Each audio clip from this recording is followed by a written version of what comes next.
स्तनपानमा उपयोगी laid back hold spoken ट्युटोरियलमा तपाईको स्वागत छ। यो ट्युटोरियलमा हामी यी कुराहरू सिक्ने छौं। स्तनपान गराउने आमाले बच्चा समाउने सही तरिका, स्तनपान गराउनु अघि आमाले गर्नुपर्ने तयारी र लेट ब्याक पकडको प्रक्रिया। ल अब सुरु गरौं। संसारभरिका आमाहरूले स्तनपान गराउँदा बच्चालाई विभिन्न तरिकाले समाउने गर्छन्। अघिल्लो ट्युटोरियलमा चर्चा गरे जस्तै स्तनपान गराउँदा बच्चा बोक्ने सबैभन्दा उत्तम आसन भनेको स्तनपानको पूरा समय आमा र बच्चा दुवैलाई अप्ठ्यारो नपर्ने आसन हो, जसमा आमाको स्तन बच्चाको मुखभित्रसम्म पुग्छ र बच्चाले पर्याप्त दूध पाउँछ। अब लेट ब्याक पकड नामक एउटा यस्तै तरिकाको बारेमा जानकारी लिऊ। यदि क्रस क्रेडल वा क्रेडल पकड प्रयोग गरी बच्चालाई आमाको स्तन भित्रसम्म पुग्न अप्ठ्यारो भएमा हामी लेट ब्याक पकड प्रयोग गर्न सक्छौं। अथवा आमाको स्तन ठूला छन् वा आमालाई ठाडको समस्या छ वा आमा थकित छिन् भने पनि यो प्रयोग गर्न सकिन्छ। स्तनपान गराउनु अघि आमाले साबुन पानीले आफ्ना हातहरू धुनुपर्छ र ओबानो पार्नुपर्छ। त्यसपछि आमाले उमालेर चिस्याएको 1 गिलास पानी पिउनुपर्छ। स्तनपान गराउने आमाहरूले प्रतिदिन औसत 750 देखि 850 मिलिलिटर दूध उत्पादन गर्छन्। त्यसैले उनीहरूले धेरै पानी पिउनुपर्छ। अब आमाले बच्चालाई स्तनपान गराउन चाहेको स्तन बाहिर निकाल्नुपर्छ। स्तन भित्री वस्त्र वा चोलोले कसिएको हुनु हुँदैन। त्यसपछि आमा भुइँ वा खाटमा आरामसँग ढल्किनुपर्छ। उनको टाउको, घाँटी र माथिल्लो ठाडमा तकियाहरूले आड दिनुपर्छ। अब आमा स्तनपानको लागि तयार छिन्। अब बच्चालाई कसरी सही तरिकाले समाउने जानौं। आमाले बच्चाको शरीरलाई आफूले स्तनपान गराउन चाहेको स्तनपट्टिको हातले समाउनुपर्छ। उनले आफ्नो अर्को हातले बच्चाको टाउकोको तल्लो भागमा समाउनुपर्छ। यो चित्रमा आमाले दायाँ स्तनबाट स्तनपान गराउँदैछिन्।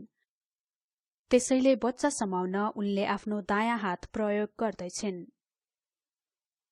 उनले आफ्नो बायाँ हातको औंलाहरू प्रयोग गरी बच्चाको टाउकोको तल्लो भागमा समाएकी छिन्।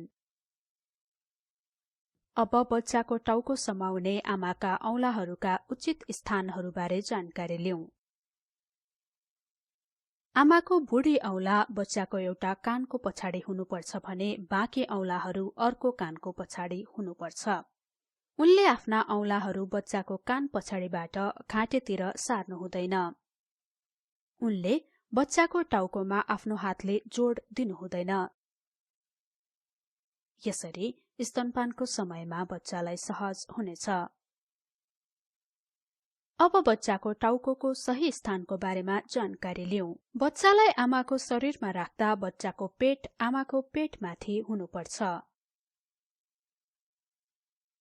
र बच्चाको टाउको आमाको स्तन नजिक हुनुपर्छ। बच्चा र स्तन बीचको दूरी कम भए बच्चालाई आमाको स्तनसम्म पुग्न सहज हुन्छ र यसरी बच्चालाई स्तन भित्रसम्म च्याप्न पनि सहज हुनेछ। अनि दोस्रो महत्वपूर्ण कुरो भनेको बच्चाको सम्पूर्ण शरीर कुन दिशामा मिलाउने भन्ने हो। तपाईले यो कुरा याद गर्नुभएको छ होला। हामीले खाना खाने क्रममा हाम्रो टाउको, घाँटी र शरीर सधैं एउटै दिशामा पर्छन्। त्यसैगरी स्तनपान गराउँदा बच्चाको टाउको, घाँटी र शरीर एकै दिशामा पर्नुपर्छ।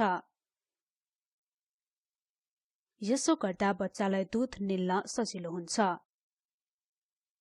यो याद राखौं कि बच्चाको शरीर आमाको शरीरको कुनै दिशामा पनि राख्न सकिन्छ, तर बच्चाको शरीरको अघिल्लो भाग भने आमाको शरीरको अघिल्लो भागमै रहेको हुनुपर्छ, जसले गर्दा बच्चा सहजै स्तनसम्म पुग्न सक्छ। अब बच्चाको शरीर मिलाउने तेस्रो तरिकाको बारेमा जानौं। आमाले बच्चाको सम्पूर्ण शरीरमा आड दिनुपर्छ, अन्यथा बच्चालाई स्तन भित्रसम्म च्याप्न साह्रै दुःख गर्नुपर्छ। अब बच्चाको नाक र चिउँडोको उचित अवस्थाबारे जानौं। बच्चाको नाक आमाको स्तनको मुन्टोसँग सिधा हुनुपर्छ र चिउँटो भने अलि अगाडि स्तनको नजिकै हुनुपर्छ। यसो गर्दा बच्चाले तल्लो एरियोलाको धेरै भाग आफ्नो मुखभित्र अटाउनेछ र त्यसैले तल्लो बङ्गारोको प्रयोगले धेरै प्रभावकारी स्तनपान हुनेछ। कृपया याद गरौँ, एरियोला स्तनको मुन्टोको गाढा घेराको भाग हो। अब बच्चा लेड ब्याक पकडमा छ र स्तनपानको लागि मुख जोड्न तयार छ। यो पकडमा बच्चाले प्राकृतिक रूपमा आमाको स्तन भित्रसम्म च्याप्न सक्छ। आमाको स्तन भित्रसम्म कसरी च्याप्ने बारेमा यसै श्रृंखलाको अर्को ट्युटोरियलमा विस्तृत जानकारी रहेको छ। बच्चाले स्तन भित्रसम्म च्याप्ने बित्तिकै आमाले आफ्नो हात बच्चाको टाउकोबाट हटाउन सक्छिन् र आफ्नो हातले बच्चाको शरीरमा आड दिन सक्छिन्। यो अवस्थामा आमाले ढल्किएर आराम गरी स्तनपान गराउनुपर्छ। यसरी हामी यो ट्युटोरियलको अन्त्यमा आएका छौं। यो ट्युटोरियलमा हामीले यी कुराहरू सिक्यौं।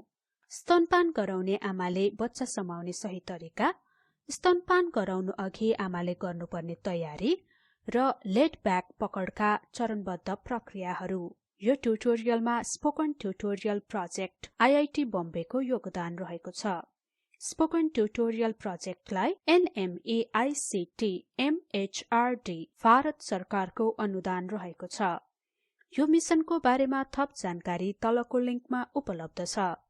यो ट्युटोरियलमा व्हील्स ग्लोबल फाउन्डेशनको आंशिक अनुदान पनि रहेको छ। यो ट्युटोरियल माँ और शिशु पोषण प्रोजेक्टको एक भाग हो। यो ट्युटोरियलको विषयक समीक्षक बालरोग विशेषज्ञ डाक्टर रूपल दलाल हुनुहुन्छ। आईआईटी बम्बेको तर्फबाट म मन्दिरा थापा बिदा हुँदैछु। सहभागिताको लागि धन्यवाद। नमस्कार।